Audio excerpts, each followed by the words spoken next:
Good afternoon, and thank you so much for joining me for this WNCT Now digital news update. I'm Emily Severidge, live in our digital studio.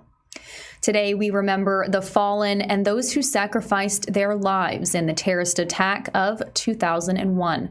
Today marks 19 years since that day in September. Many across the country will be remembering and paying tribute to the ones that were lost. The small town of Stanford in New York has created a display outside its City Hall to remember the fallen on this day. Stanford firefighters placed 2,978 flags, one for each of the victims. Among those are 343 red flags for the firefighters that were lost. The display is shaped in position to depict the Twin Towers. The bottom of the display has 71 American flags tagged with blue ribbons to memorialize the police officers and police dogs that were killed. The man behind the display is firefighter Edward Zick. Zick says part of wanting to do this was to make a history lesson for children. It's easy to say we're never going to forget, but kids nowadays don't fully understand, he says.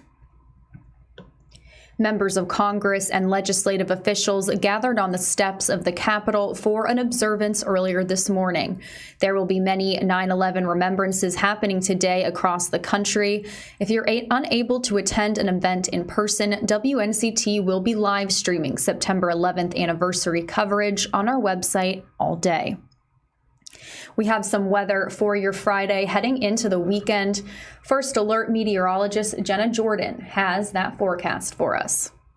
Good morning. I'm First Alert meteorologist Jordan Jenna, and we still have a weak front impacting the area. It's bringing us more cloud cover today and some scattered showers and storms with that possibility throughout the afternoon. We could have some heavy rain at times. This front really just sticks around the area for this weekend. Overnight tonight, we still have mostly cloudy conditions. Then you can see on Saturday afternoon, we still have that cloud cover. Some storms are possible throughout the afternoon. That same story continues pretty much for Sunday afternoon as well, with that trough just lingering on and off the coast. By the time we get to next week, this cold front will be bringing us a little bit more wet weather as well, and then cooling us down behind it.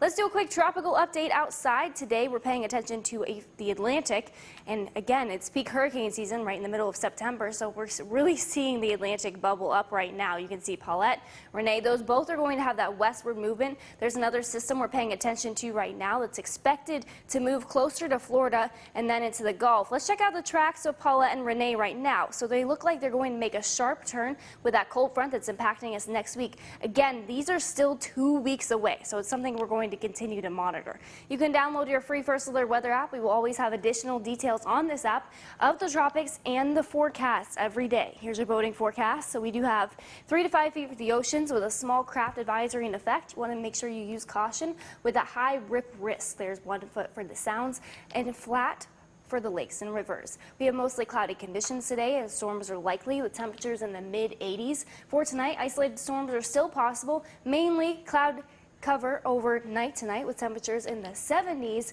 And then checking out that 7-day forecast, we see a lot of rain coming up through the weekend, but look at that, dry next week, and our temperatures drop. We're going to have a little bit more fall-like feeling midweek next week. All right, stay with us, and we'll be right back with some more news after this short break. WNCT.com, your one stop for local news and weather from across the East, with special features like online originals and our live stream WNCT Now. Visit WNCT.com for details not in the newscast. Thanks so much for joining me. If you're just tuning in, I'm Emily Severidge, live in our digital studio, providing you with some early afternoon updates. WNCT is bringing you live streamed updates every Monday through Friday at 1:30 p.m. and 4 o'clock p.m. to bring you the latest up-to-date news before our nightly newscast. Fires in California are continuing to rage. North California wildfire has become the state's deadliest blaze of the year, with 10 people confirmed dead and 16 still missing. Helicopters were unable to fly on Thursday due to heavy smoke and poor visibility. Today, they're back out searching for those missing people. This blaze is among 29 major wildfires burning from the Oregon border to just north of Mexico. More than 4,800 square miles have burned so far this year. That's more land than Rhode Island, Delaware, and Washington, D.C. combined. Over 500,000 people in Oregon have been forced to evacuate because of the wildfires. So far, there are at least 3 reported fire deaths in that state. As of now, most parts of California's red flag warnings of extreme fire danger because of hot, dry weather or gusts of wind have been lifted. The month of September is Sickle Cell Awareness Month, a disease that impacts millions nationwide. The State Department of Health and Human Services estimates more than 90,000 cases in North Carolina of sickle cell disease. Sickle cell is an inherited blood disorder that affects the red blood cells.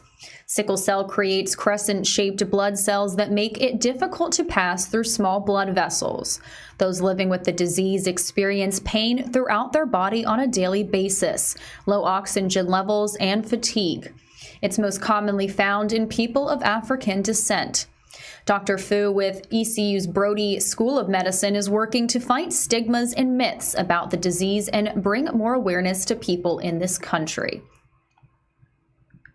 On the contrary, individuals with sickle cell disease are the most pain-resistant people you are going to come across. When you look at the data in the last 30 years, there has not been an increase in the number of drug overdoses in people with sickle cell disease, which is in contrast to the general population where we have seen a rather dramatic rise.